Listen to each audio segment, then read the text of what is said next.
The alarm on my scanner screamed before I even understood what it was reacting to.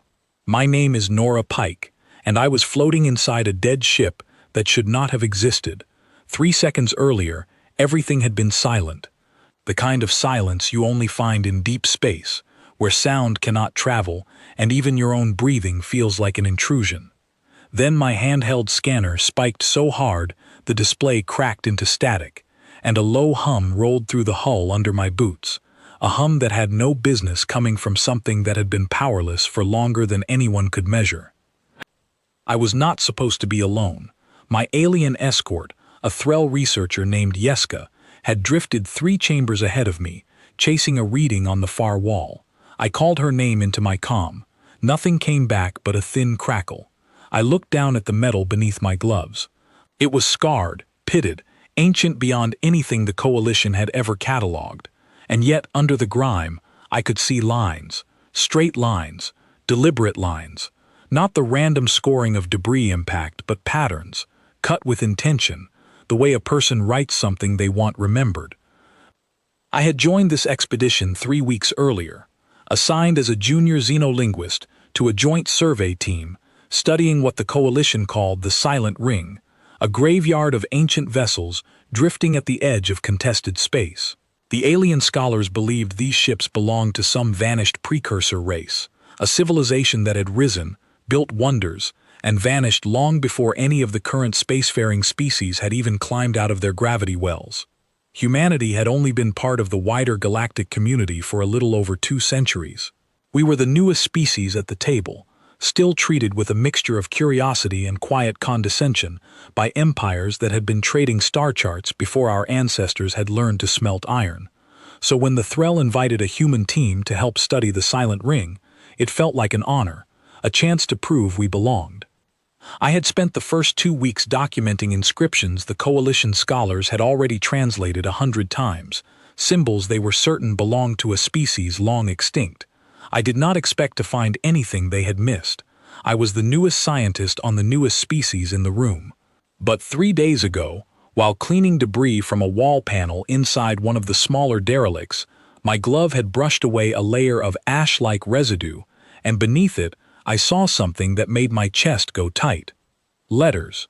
Not alien glyphs. Not the branching, vertical script of the Threll, or the dense geometric clusters the Vantor used in their old war records. Letters. The kind I had learned to read as a child on Earth. Worn almost smooth. Faint enough that any casual glance would mistake them for scratches, but unmistakable once you looked closely enough. I had said nothing to anyone, not because I wanted to hide it, but because I did not trust my own eyes yet. I told myself I needed more evidence before making a claim that would sound insane to everyone around me. So I kept digging quietly, moving deeper into the ship, while the others focused on the outer chambers. That decision led me here, alone, 3 chambers deep, watching a 2,000-year-old wall come alive under my hands.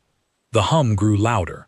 A soft blue light bled out from a seam in the panel, spreading like liquid finding its path.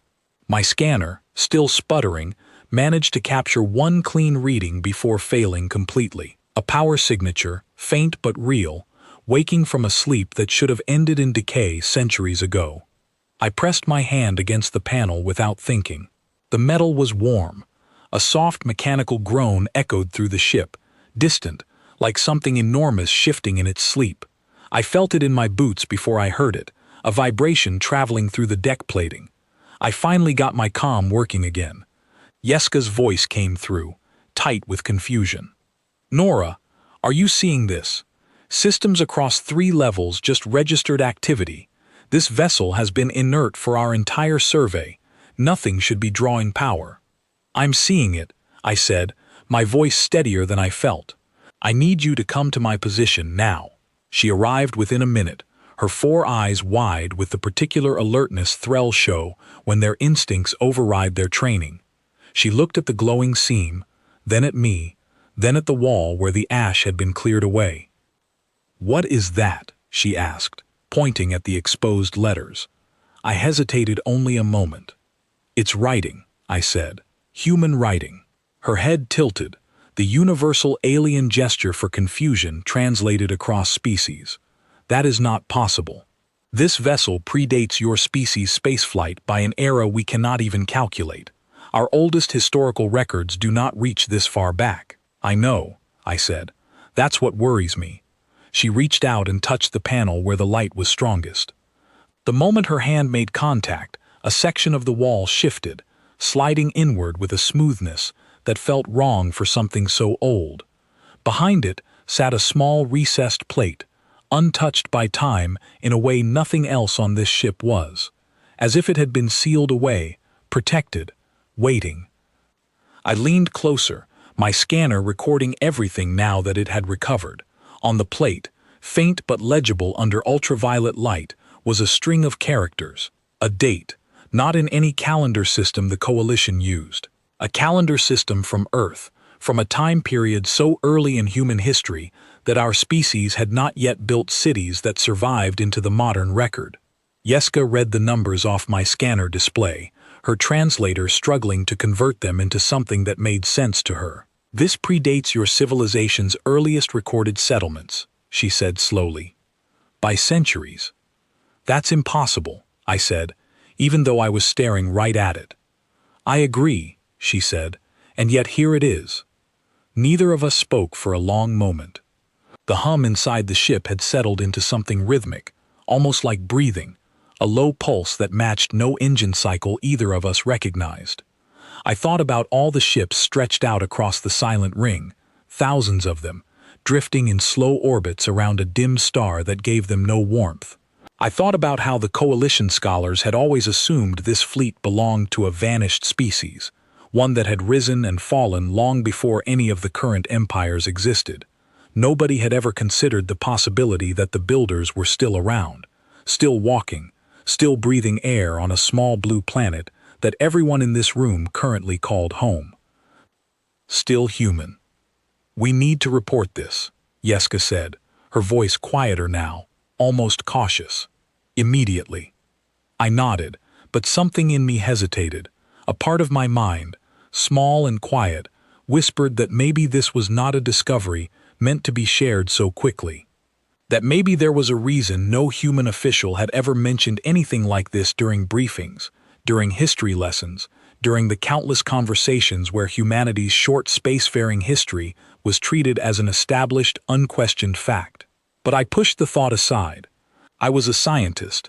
Scientists reported what they found.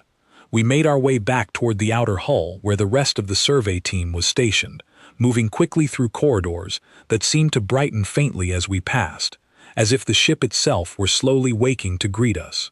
My scanner kept recording, capturing more of those faint blue lights blooming to life in places that had been dark for 2 weeks straight. When we reached the main survey chamber, I found our human liaison, a calm, measured officer named Gareth Voss, speaking quietly with 2 Vantor officers near the communication array. He looked up as we entered, and something in his expression shifted the moment he saw my face. "You found something," he said.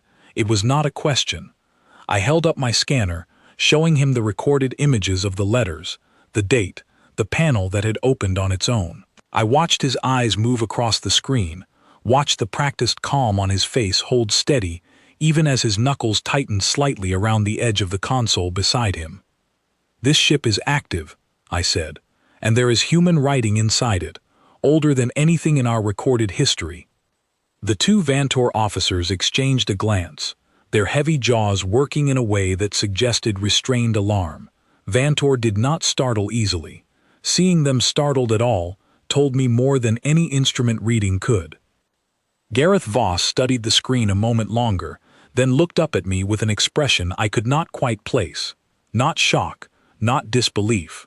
Something closer to resignation, as if a truth he had long expected to remain buried had finally clawed its way to the surface. "Send that file to me directly," he said.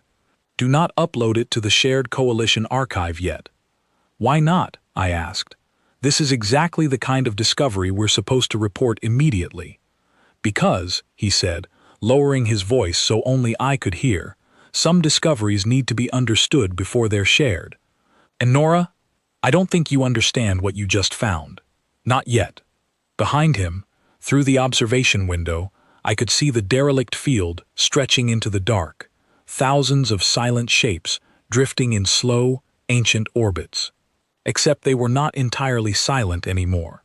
Here and there, faint blue lights had begun to flicker to life across other hulls in the distance, scattered points of light blinking on like a field of stars waking one by one. Whatever I had triggered inside that ship was not isolated. It was spreading. I looked at Gareth Voss, and for the first time since arriving on this mission, I felt something colder than curiosity settle into my chest. Not fear exactly.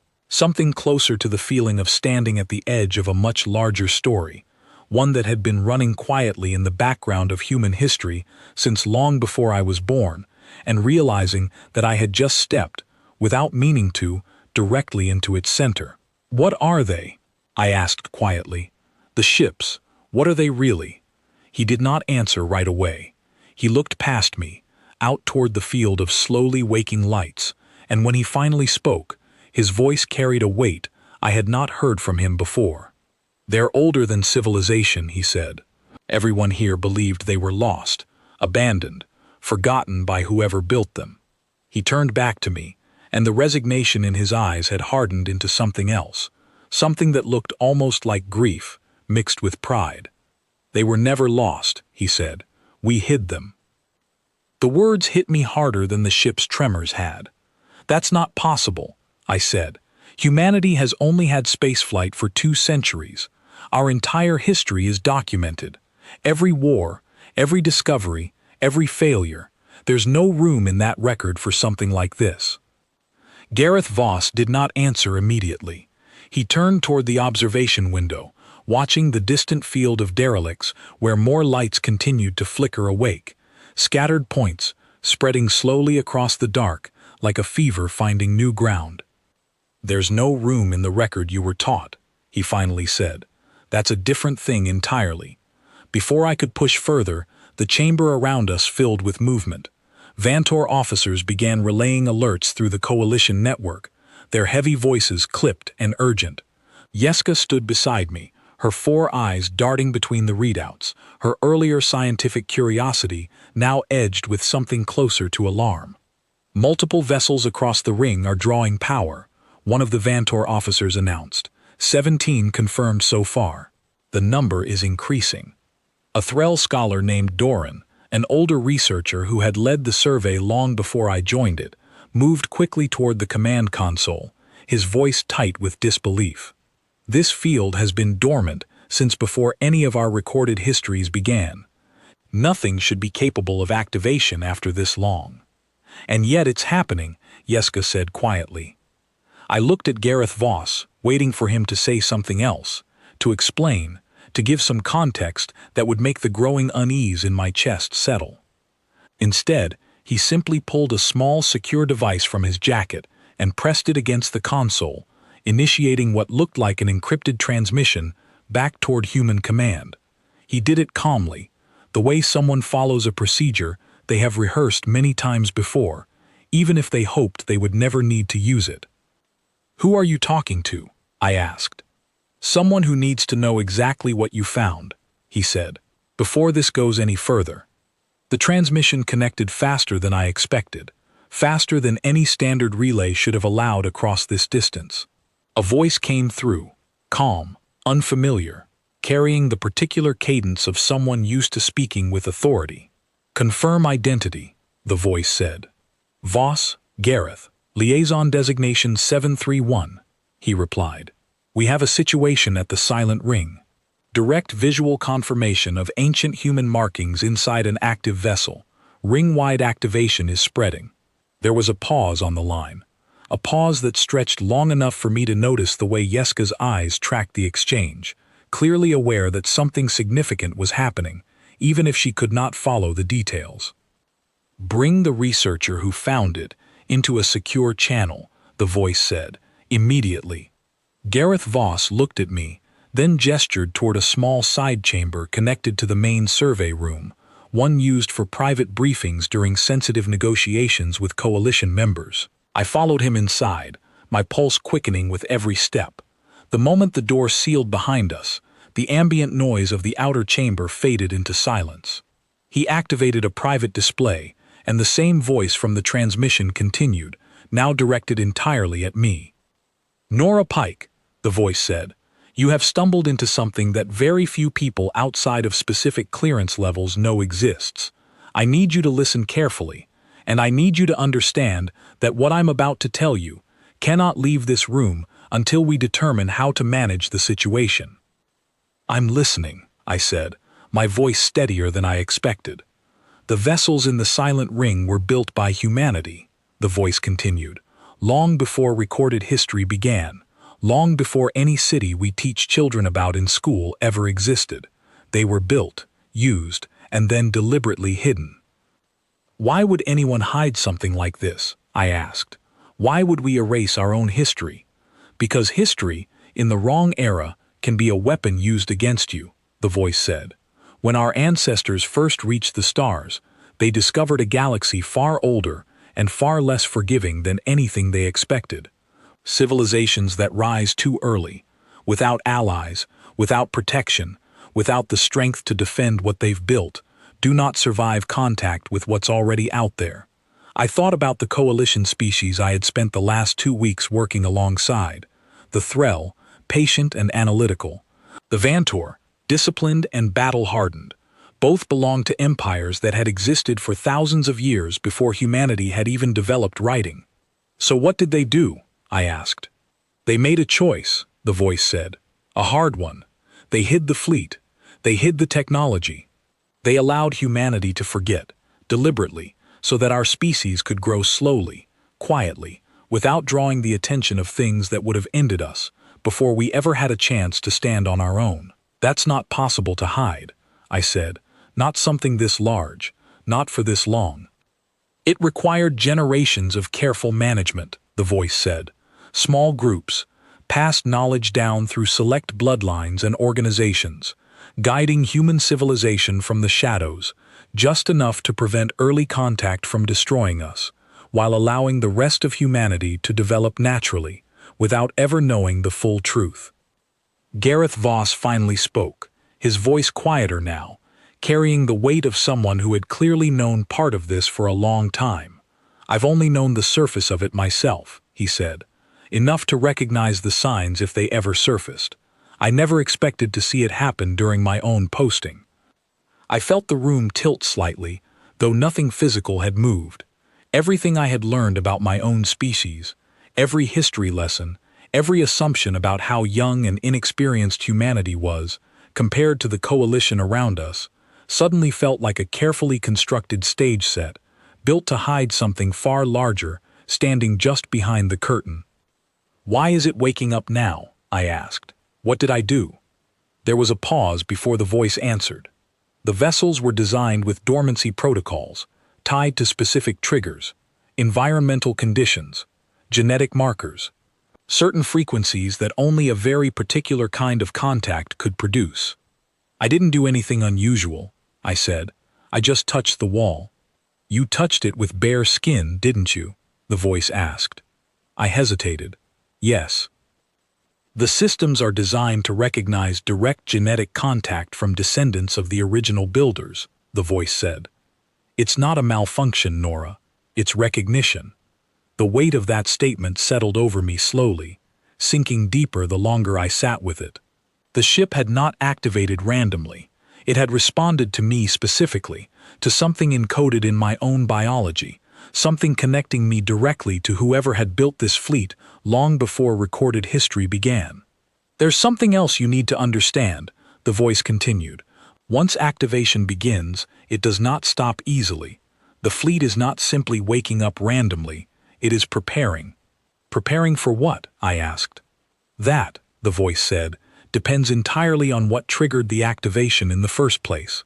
Sometimes it's simple recognition, a dormant system responding to contact and slowly powering down again once it confirms no immediate threat exists.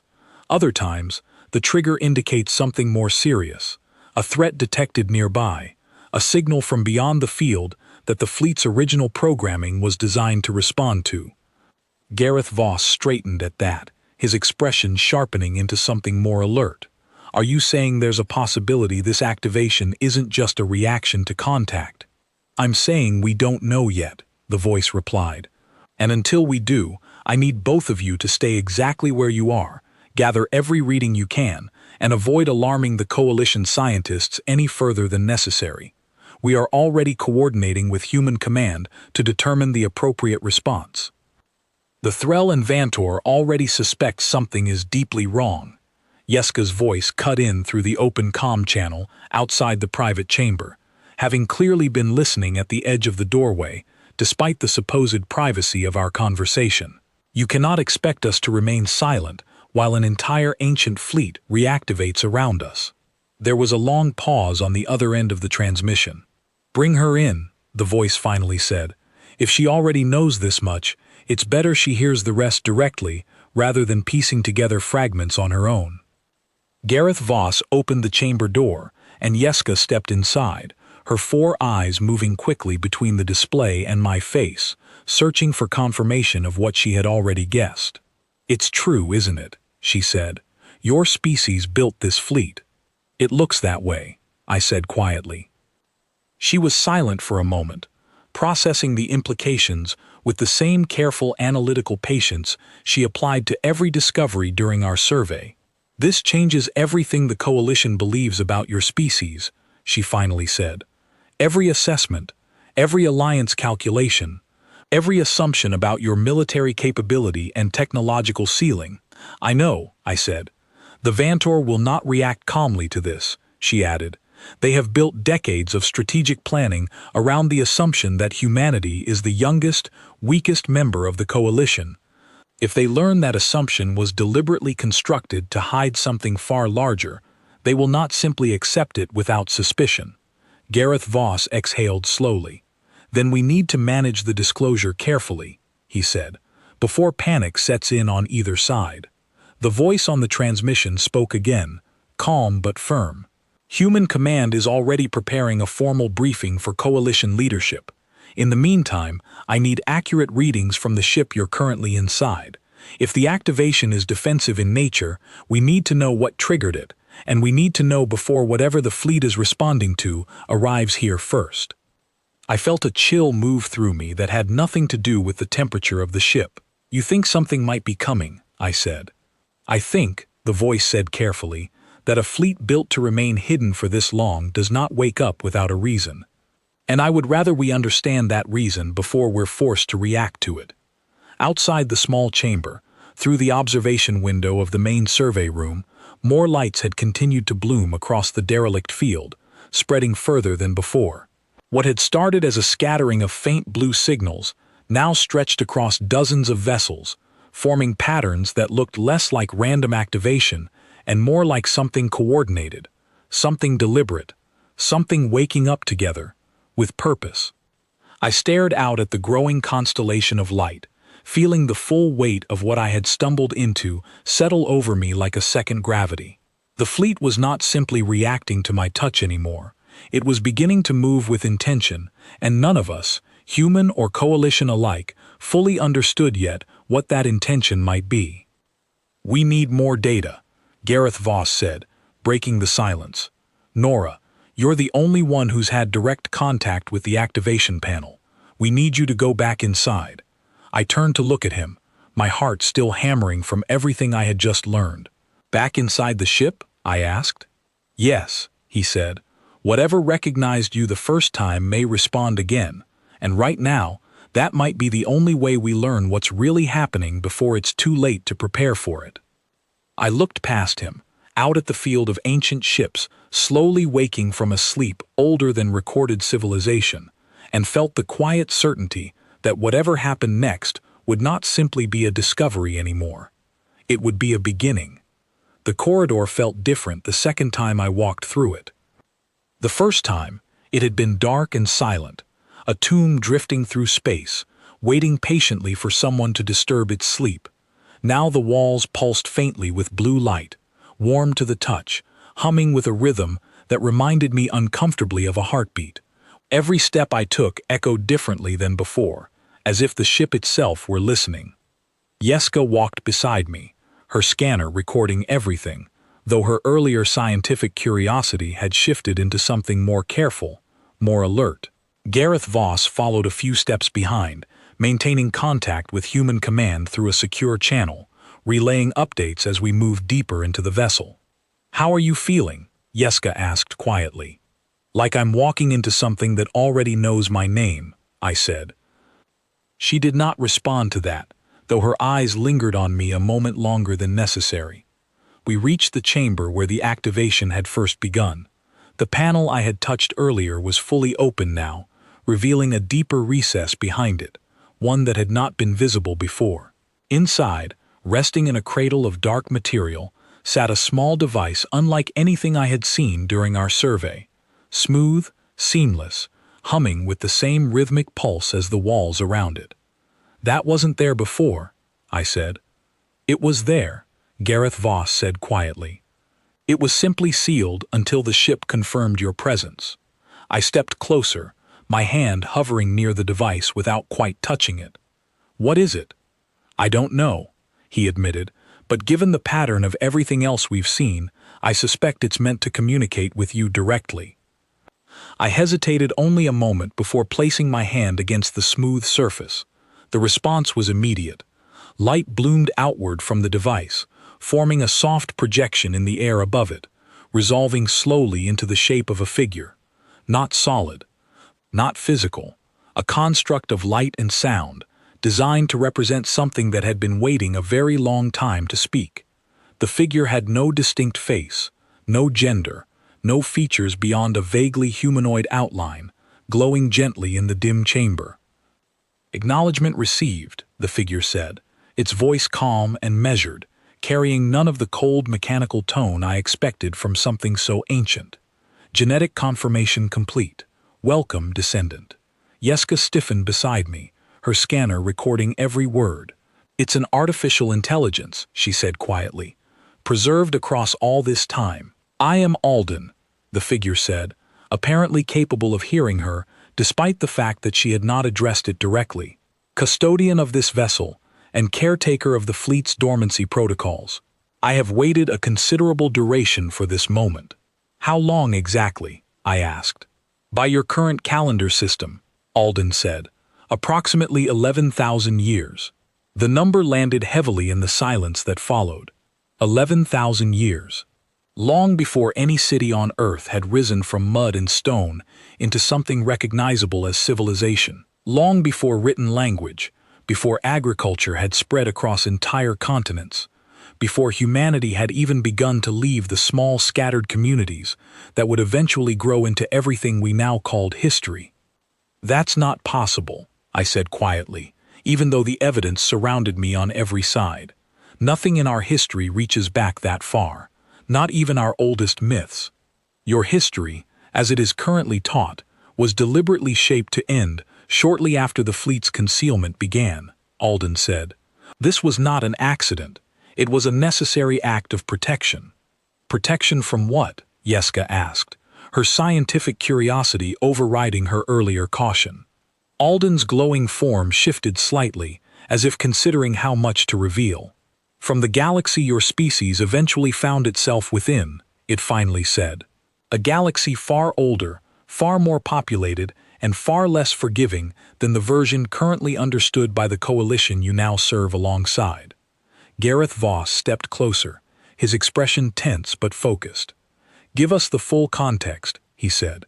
"We need to understand exactly what happened and why, before this situation escalates any further." Alden's form brightened slightly, and the chamber around us shifted, the walls dimming as a projection expanded outward, filling the space with a slow, unfolding history none of us had ever been taught. 11,000 years ago, by your reckoning, humanity achieved interstellar travel far earlier than any current record acknowledges," Alden began. "A small but highly advanced faction of your ancestors developed technology capable of crossing vast distances, discovering worlds beyond your home system, long before the rest of your species had even begun building permanent settlements." The projection displayed images I struggled to fully comprehend. Ancient human vessels, sleek and unfamiliar, moving between stars. Cities built on worlds that bore no resemblance to any human colony I had ever studied. A version of humanity's earliest expansion into space that contradicted everything the modern historical record claimed to know. They discovered, quickly, that the galaxy was not empty, Alden continued. Far from it. Ancient empires already existed, vast and established, many of them viewing new, unprotected civilizations as resources to be absorbed, exploited, or eliminated outright, depending on their strategic value. Predator civilizations, Gareth Voss said quietly, confirming something he had clearly already suspected. A simplified description, but not inaccurate, Alden replied. Your ancestors observed the fate of several young species during this early period of expansion. Civilizations that rose too quickly, revealed their presence too openly, and were consumed or subjugated before they had the strength to defend themselves. So they hid, I said. They made a difficult calculation, Alden said. A choice between continued open expansion, which risked total annihilation, and a strategic retreat into apparent primitiveness, allowing the wider galaxy to lose interest in a species that appeared to pose no threat and offer no immediate value. The projection shifted again, showing a slow, deliberate withdrawal. Advanced human vessels returning to the home system, technology carefully dismantled or hidden, entire colonies abandoned or disguised, historical records altered across generations to erase evidence of the earlier expansion. They erased their own achievements, Yeska said, her voice carrying something close to disbelief. Deliberately regressed their own civilization. Not entirely regressed, Alden clarified. Guided. Certain knowledge was preserved among select groups, passed down carefully through specific lineages and organizations, while the majority of your species was allowed to develop naturally, without the burden or danger of possessing technology far beyond what a hidden, vulnerable civilization could safely protect. That's why our recorded history only reaches back a few thousand years, I said, the pieces slowly falling into place. Everything before that was deliberately buried. Correct, Alden said. This fleet represents one of several dormant assets left in reserve, hidden across locations your ancestors judged unlikely to be discovered by the empires they were avoiding. Vessels capable of rapid reactivation, should the need ever arise again. And the need has arisen now, Gareth Voss said, because of Nora's contact. Partially, Alden said, genetic contact from a confirmed descendant is one activation trigger. However, it is not the only one. Something in the way Alden said that sent a fresh wave of unease through me. What else triggers it? I asked. Detection of hostile presence within a defined proximity to any dormant vessel within the fleet network, Alden said. A threat assessment protocol built into the original dormancy programming, designed to ensure the fleet would never remain permanently disabled should genuine danger approach. The chamber fell silent for a long moment. Are you saying something hostile is nearby? Yeska asked carefully.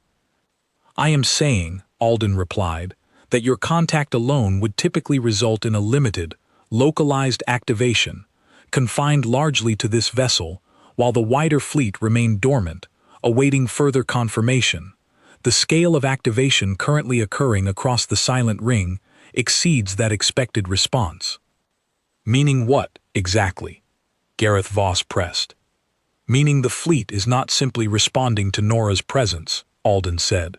It is also responding to something else, something detected independently, arriving from beyond the boundary of this system. A cold silence settled over the chamber. I felt my pulse quicken, my mind racing through the implications of what Alden had just revealed. What is it? I asked. What's out there? Alden's glowing form flickered slightly, the first sign of hesitation it had shown since beginning its explanation. Long-range sensors embedded throughout the fleet network have detected an approaching presence matching historical patterns associated with one of the empires your ancestors specifically hid from, it said. An empire your ancestors referred to, in preserved records, as the Harvesters. Why would they call them that? I asked, though some part of me already suspected the answer would not be comforting. Because their historical behavior toward young, unprotected civilizations was consistent and well documented, Alden said. They do not simply conquer. They evaluate. They determine the resource value, biological or technological, of any species they encounter, and they act accordingly. Species judged valuable are absorbed. Species judged without sufficient value are removed entirely, to prevent future competition for resources within their claimed territory. Yeska's scanner beeped softly, drawing her attention downward. "I'm picking up something as well," she said, her voice tightening. "A signal, faint, originating from beyond the outer edge of the silent ring. It matches no known coalition vessel signature." Gareth Voss moved quickly to the secure channel, relaying the information to human command in clipped, urgent tones.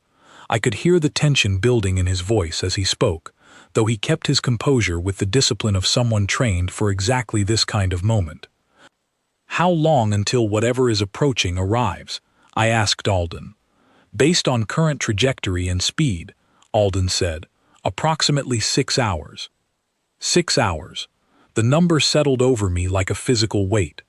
6 hours until an ancient, hostile empire that had once hunted humanity's ancestors across the stars arrived at a location where thousands of dormant human vessels were currently reactivating for the first time in 11,000 years, surrounded by coalition scientists and officers who had no idea what was truly unfolding around them. "We need to warn the coalition leadership immediately," Yeska said. "If a hostile force capable of threatening an entire fleet is approaching, every species currently present in this system needs to prepare." "Agreed," Gareth Voss said. "But we need to manage exactly how much information is shared. If the Vantor or Threll learn the full scope of what humanity has been hiding, alongside the arrival of a hostile empire, the resulting panic could be just as dangerous as the threat itself." "There is another consideration," Alden said. "The fleet's activation, while partially triggered by threat detection, remains incomplete. Full readiness requires confirmed command authority from a recognized descendant. Without that confirmation, the vessels will continue to power on individually, but coordinated defensive action will not be possible." I felt a chill move through me as the implications settled in. "You need someone to take command," I said slowly. "Correct," Alden said. "The activation protocols were designed with the expectation that a descendant present during reactivation would assume operational authority, allowing the fleet to respond as a unified force rather than a scattered collection of individually awakening vessels." "And that descendant would be me," I said, though it was not really a question. "You are the only confirmed genetic match currently present within the fleet's activation range," Alden said. "Command authority protocols are designed to recognize direct lineage. At this moment, that recognition applies specifically to you." I looked at Gareth Voss, searching his expression for some indication that this was a mistake, that there was some other option I had not yet considered. Instead, I found only quiet resignation, the same expression he had worn earlier when he first confirmed the truth about the fleet's origin. "This is what the briefing back home is preparing for, isn't it?" I said. "They already suspected this might happen." "There have been contingency plans in place for centuries," he admitted, "in case a descendant ever triggered a full activation event. I did not expect to see one carried out during my own posting, and I certainly did not expect it to be you." "I'm not a soldier," I said. "I'm not a fleet commander. I'm a researcher. I study old inscriptions and translate dead languages. I have no idea how to command anything, let alone an entire ancient fleet facing down a hostile empire." "Command authority does not require prior military experience," Alden said. "The fleet's systems are designed to assist, guide, and support whoever assumes the role. What is required is a decision, confirmation, a willingness to accept responsibility for what happens next." I stared at the glowing figure hovering above the device, feeling the full weight of everything that had unfolded over the past hour pressing down on me at once. 11,000 years of hidden history. An ancient fleet built by humanity's earliest ancestors, deliberately concealed to protect a young, vulnerable species from a galaxy that would have destroyed it otherwise. A hostile empire now approaching, drawn by the very activation my touch had helped trigger. And somehow, impossibly, the choice of what happened next rested entirely on me. "If I refuse," I said quietly, "what happens?" "The fleet will continue partial activation without unified command," Alden said. "Individual vessels will defend themselves as their programming allows, but coordinated strategy, formation tactics, and long-range defensive planning will not be possible. Given the scale of the approaching threat, this significantly reduces the fleet's overall effectiveness." "And if I accept?" I asked. "Full activation protocols will engage," Alden said. "The fleet will respond as a unified force, drawing on 11,000 years of preserved strategic knowledge, technology, and tactical planning developed specifically to counter threats of this nature." Jeska turned to look at me, her 4 eyes carrying an expression I had not seen from her before, something between concern and quiet encouragement. "Nora," she said gently, "whatever you decide, the Coalition will stand with humanity in this. We are allies, regardless of what has been hidden until now." Gareth Voss nodded in agreement, though his eyes remained fixed on me, waiting for my answer with the same patience he had shown throughout the entire ordeal. I looked back at the glowing figure of Alden, at the ancient device beneath my hand, at the faint blue light still pulsing steadily through the walls around us, and felt something settle inside me that had not been there before. Not certainty exactly, something closer to resolve. "Tell me what I need to do," I said. Alden's form brightened slightly, the closest thing to relief I imagined an 11,000-year-old artificial intelligence could express. "Place your hand fully against the central interface," it said, "and speak the confirmation phrase embedded within the original activation protocols." "What phrase?" I asked. The projection shifted one final time, displaying a short sequence of words in old faded lettering, words that had waited 11,000 years for someone to finally speak them aloud. I took a breath, steadied my hand against the smooth surface of the device, and read the words exactly as they appeared. The response was immediate and overwhelming. Light surged through every wall of the ship at once, the low hum rising into a deep, resonant thrum that I felt in my bones rather than heard with my ears. Outside, through a distant viewport, I caught a glimpse of the wider field, and my breath caught in my chest. Every single vessel across the silent ring had begun to glow at once, thousands of ancient lights blooming to life together in perfect, coordinated unison, as if an entire slumbering army had just, in the span of a single heartbeat, opened its eyes. The Coalition fleet response arrived faster than I expected. Within minutes of the full activation, alarms sounded across every Allied vessel stationed near the silent ring.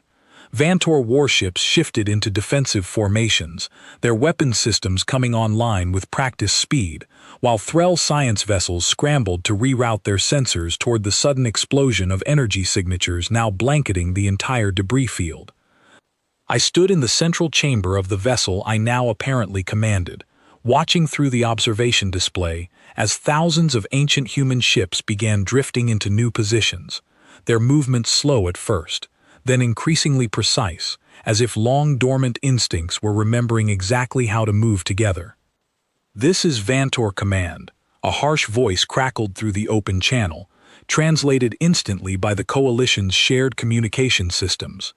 "Explain immediately why an entire dormant fleet has activated without prior coordination or warning." Gareth Voss stepped toward the comm array, his voice steady, despite the tension clearly building around us. "Vantor Command, this is Human Liaison Gareth Voss. We are currently assessing the situation and will provide a full briefing shortly. I need to request patience while we confirm the nature of this activation." "Patience is not a luxury we currently possess," the Vantor officer replied sharply. "Thousands of unidentified vessels have activated simultaneously within striking distance of our fleet. If this is a human deception, the consequences will be severe." "It is not a deception," Jeska cut in, her voice firm despite the obvious strain in her posture. "I have witnessed the activation directly. This is not an act of aggression toward the Coalition. There is a genuine threat approaching this system, and these vessels appear designed to respond to it. There was a pause on the line, heavy with suspicion. What threat? The Vantor officer finally asked. I stepped forward, drawing a steadying breath before speaking directly into the open channel. An empire referred to in ancient records as the Harvesters, I said. According to the fleet's custodian intelligence, they are approximately 6 hours out, and their historical pattern of behavior toward young civilizations is not peaceful. Silence stretched across the channel for several long seconds. Explain how you possess this information, the Vantor officer finally said, and explain, in full, why an entire fleet, older than any recorded coalition history, was hidden within this system without our knowledge. Gareth Voss exchanged a glance with me, and I understood immediately that this was the moment neither of us could avoid any longer. The truth needed to be shared, fully, regardless of how the coalition might react. This fleet was built by humanity, I said. Long before recorded history began, our ancestors developed interstellar travel far earlier than any current record acknowledges, but they discovered a galaxy far more dangerous than expected, populated by empires capable of destroying young, unprotected civilizations without hesitation.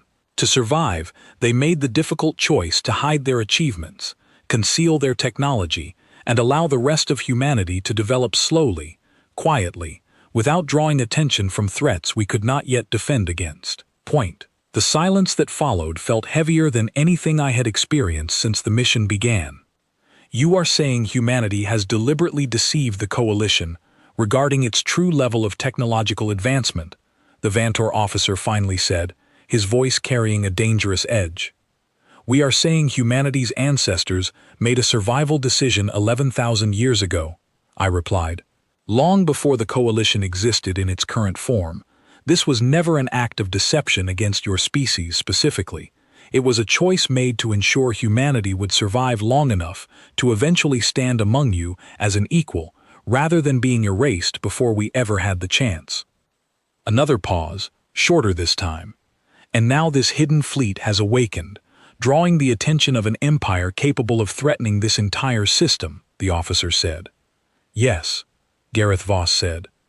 Which is why we need coordinated cooperation between the coalition and this fleet, rather than suspicion directed at each other. The threat approaching does not distinguish between human vessels and coalition vessels. If the Harvesters arrive and find a divided, distrustful defense, the consequences will be catastrophic for everyone present. I could hear the tension in the silence that followed, the careful calculation happening on the other end of the channel as the Vantor command weighed the implications of everything they had just learned. Finally, the officer spoke again, his voice slightly less hostile, though far from fully trusting. We will prepare our fleet for coordinated defense, he said. However, full trust in this newly revealed human fleet will require demonstrated reliability, not simply claims made under pressure. Understood, Gareth Voss said. We will share every piece of tactical information available to us. The channel closed, and I let out a breath I had not realized I was holding. Yeska placed a steady hand on my shoulder, her 4 eyes carrying something close to reassurance. You handled that well, she said quietly. I have no idea what I'm doing, I admitted. None of us do, she said, but you are doing it regardless. That matters more than you realize. Alden's projection flickered back to life beside the central console, its calm voice cutting through the tension. Nora, tactical assessment of the approaching force is complete. I recommend reviewing the fleet's available defensive formations before the Harvester vessel arrives. I moved toward the display, watching as Alden projected a detailed map of the Silent Ring, thousands of ancient human vessels arranged across the field, their positions slowly shifting into patterns that felt both foreign and strangely familiar, as if some deep instinct within me recognized the logic behind their movement, even though I had never studied military tactics in my life. The fleet possesses several coordinated defensive configurations, Alden explained, developed specifically to counter Harvester tactics based on historical engagement records preserved within the archive. However, Executing these formations requires confirmed command decisions at key strategic moments. Meaning I need to actually give orders, I said. Correct, Alden replied. The fleet's systems can advise and calculate optimal responses, but final authorization for tactical shifts requires your confirmation. Gareth Voss stepped closer, his expression serious. Nora, I know this is overwhelming, but you need to trust the guidance Alden provides. 11,000 years of preserved strategic knowledge exists specifically to support whoever holds command authority during a moment like this. And if I make the wrong call? I asked. Then we adapt, Yeska said firmly. No commander, human or coalition, makes perfect decisions under pressure. What matters is your willingness to act, and your willingness to listen to those around you who can help guide those actions. I nodded slowly, forcing my breathing to steady despite the anxiety still churning beneath the surface. Alden, I said, walk me through the primary defensive formation. I want to understand exactly what we're preparing before the harvesters arrive. Alden's projection expanded, illustrating a layered defensive structure spreading across the silent ring. Smaller vessels positioned along the outer edge to detect and disrupt incoming approach vectors, while larger ships held position deeper within the field, ready to respond with coordinated strikes once the enemy's formation became clear. This configuration prioritizes information gathering during the initial approach, Alden explained, allowing the fleet to assess harvester tactics before committing to a full engagement. Historical records indicate the harvesters typically test a target's defenses with a probing strike before committing their main force. So the first encounter won't be their full strength, I said. Correct, Alden confirmed. This provides an opportunity to demonstrate coordinated capability without exposing the entirety of the fleet's true strength immediately. Over the following hours, I worked alongside Alden, Gareth Voss, and Yeska, reviewing every possible scenario the ancient archive contained, preparing contingencies for outcomes ranging from a limited skirmish to a full-scale engagement. Coalition officers, still wary but increasingly cooperative as the deadline approached, began integrating their own fleet positioning with the emerging human defensive formation, creating a combined force unlike anything the current galaxy had seen assembled in this particular system before. As the 6-hour mark approached, I stood at the observation window, watching the silent ring settle into its final defensive configuration. Thousands of ancient human vessels, interspersed with coalition warships, forming a layered barrier against whatever was approaching from beyond the system's edge. Sensors confirm approach vector, Alden announced, its voice carrying no trace of alarm despite the gravity of the announcement. Estimated arrival in 11 minutes. I felt my pulse quicken, my hands tightening slightly against the edge of the console. Yeska stood beside me, her scanner recording steadily, while Gareth Voss maintained an open channel with Coalition Command, relaying updates in calm, measured tones despite the mounting tension in the room. Nora, Alden said quietly, regardless of what unfolds in the coming minutes, you should understand something the archive has preserved specifically for this moment.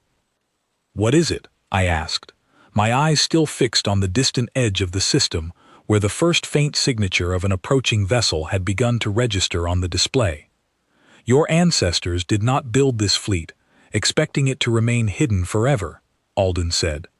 They built it with the understanding that one day, a descendant would stand exactly where you are standing now, facing exactly the kind of threat they once fled from. They built this fleet as an act of hope, not fear, a belief that humanity would eventually grow strong enough to stand and defend itself, rather than hide indefinitely. I absorbed those words as the first visual confirmation of the approaching vessel appeared on the display, a dark, angular shape emerging from the depths of the system, moving with a slow, deliberate confidence that spoke of an empire long accustomed to encountering nothing but weaker, unprepared prey. They believed in this moment, I said quietly, mostly to myself. They believed in you, Alden replied, long before you existed, long before any of us could have known exactly who would stand here today.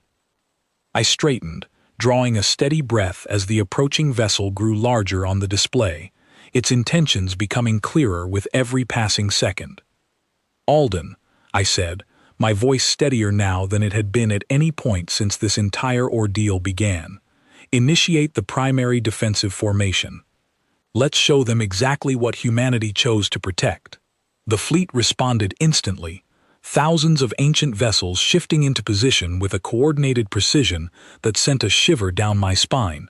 The culmination of 11,000 years of patient preparation finally set into motion. The harvester vessel continued its approach, unaware, for now, of exactly what it was truly sailing toward. The dark shape grew steadily larger on the display, its outline sharpening into something far more massive than I had initially estimated. Long, segmented, covered in overlapping plates that reminded me uncomfortably of an insect built on the scale of a small moon. Sensors along the fleet's outer perimeter began registering detailed readings, feeding directly into the display Alden maintained before me. "Confirmed vessel classification," Alden said, "matches historical records of a harvester scout ship, smaller than their primary warships, typically deployed for initial assessment before committing greater force." "A scout," Gareth Voss repeated. "So this isn't their main strength." "Correct," Alden confirmed. "Historical pattern indicates this vessel will attempt to assess our defensive capability, likely through a limited, probing engagement before withdrawing to report findings back to a larger approaching force." "How much larger?" Jeska asked, her voice tight with restrained concern. "Unknown at this time," Alden admitted. "However, historical engagement records suggest harvester main fleets typically arrive within a time frame ranging from several hours to several days, following a successful scout assessment." I absorbed that information carefully, understanding immediately what it meant. Whatever happened in the next few minutes would determine far more than the outcome of a single skirmish. It would determine what kind of force eventually returned to this system, and how prepared that force would be for what it found waiting. "We need to make this scout believe engaging us is not worth the cost," I said slowly, thinking through the implications as I spoke. "If it reports back that we're weak, they send overwhelming force. If it reports back that we're strong, disciplined, and coordinated, there's a chance they reconsider entirely." "A reasonable assessment," Alden said. "Historical records confirm the harvesters prioritize efficient resource acquisition over unnecessary losses. A target perceived as costly to subdue without sufficient resource value to justify the cost is sometimes deprioritized in favor of easier opportunities elsewhere." "So we need to look expensive," Gareth Voss said. "Precisely," Alden confirmed. The scout vessel continued its approach, slowing slightly as it neared the outer edge of the silent ring, clearly registering the unusually dense concentration of active vessels now positioned throughout the field. I watched the display carefully, my hands steady now despite the pounding of my heart beneath my chest. "It's hesitating," Jeska observed. "It is recalculating its approach," Alden said. "The scale of coordinated activation likely exceeds its initial threat assessment models." "Good," I said. "Let's make sure that hesitation grows into genuine concern." I gave the order, and Alden relayed instructions across the fleet network, coordinating a slow, deliberate shift in formation designed to demonstrate precise, unified control rather than chaotic, scattered activity. Thousands of ancient vessels moved in careful synchronization, forming a tightening perimeter around the approaching scout, close enough to demonstrate capability, without committing to an outright attack that might provoke an unnecessarily aggressive response. The scout vessel slowed further, clearly registering the shifting formation surrounding it. For a long, tense moment, nothing happened. Then, without warning, a burst of energy lanced out from the scout's forward section, striking one of the smaller human vessels positioned along the outer perimeter. "They're testing us," Gareth Voss said sharply. "Confirmed probing strike," Alden announced. "Damage to targeted vessel is minimal. This appears designed to gauge our defensive response rather than inflict serious harm." I felt a surge of something between fear and resolve settle over me. "Alden," I said, "authorize a coordinated response. Demonstrate our capability clearly, but do not escalate beyond what's necessary to make our point." "Understood," Alden replied. The response unfolded with a precision that stole my breath. Several human vessels positioned near the affected ship immediately adjusted their formation, projecting a coordinated defensive screen that absorbed a second incoming strike from the scout vessel entirely, the ancient shielding technology performing exactly as 11,000 years of careful preservation had intended. Simultaneously, a measured, controlled volley of energy from several fleet vessels struck the scout's forward shielding, not enough to cripple it, but more than enough to demonstrate that this fleet possessed both the coordination and the firepower to inflict serious damage if pushed further. The scout vessel immediately altered course, pulling back from the tightening formation surrounding it, its earlier confidence replaced by something that read, even across the vast gulf of alien technology and unfamiliar sensor readings, unmistakably like caution. "It's retreating," Yeska said, relief evident in her voice. "Confirmed," Alden said. "The scout vessel is withdrawing from the system, likely to relay its assessment back to a larger command structure." The chamber fell into a tense, uncertain silence as we watched the dark shape shrink steadily on the display, retreating back toward the edge of the system and beyond, until finally, the sensors confirmed its departure entirely from detectable range. For a long moment, nobody spoke. "We did it," Gareth Voss finally said, though his voice carried more caution than celebration. "For now." "The scout's departure does not guarantee a permanent resolution," Alden cautioned. "It will report its findings, and the larger Harvester command structure will determine how to proceed based on that assessment. There remains a possibility of a larger force returning to this system. But we bought time," I said. "Time to prepare further. Time for the Coalition and humanity to actually work together, rather than facing this divided." Yeska turned to me, her 4 eyes carrying an expression I recognized now as genuine respect, something that had not been present when we first met weeks earlier. "You commanded this fleet with more skill than you gave yourself credit for," she said. "I had a lot of help," I said honestly. "That does not diminish the choice you made," she replied, "or the responsibility you accepted when it mattered most." The Coalition channel crackled back to life, the Vantor officer's voice returning, though noticeably less hostile than before. "Confirm status of the withdrawing vessel," he said. "Confirm departure from the system," Gareth Voss replied. "The scout has retreated, likely to report findings back to a larger command structure. We anticipate this is not the end of the threat, but rather a pause before further developments." There was a brief pause on the line. The coordination demonstrated by the human fleet during this engagement was impressive, the officer finally admitted, the words clearly costing him some effort. "The Coalition will need to reassess several long-standing assumptions regarding humanity's true capabilities." "We understand," Gareth Voss replied, "and we are prepared to discuss full transparency moving forward, given the circumstances that have brought this fleet's existence to light." "Agreed," the officer said. "A formal council session will be convened to address the implications of what has been revealed today." The channel closed, and I finally allowed myself to exhale fully, the tension that had built steadily over the past several hours slowly beginning to ease from my shoulders. Yeska placed a steady hand on my arm, offering quiet reassurance without need for further words. Alden's projection remained beside the console, its glow steady and calm despite everything that had just unfolded. "Nora," it said, "there is something further you should understand, now that immediate danger has passed." "What is it?" I asked.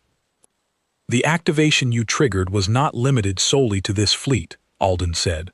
"Dormancy protocols across multiple hidden reserves were designed to respond to significant activation events, sharing confirmation signals across long-range preserved communication networks."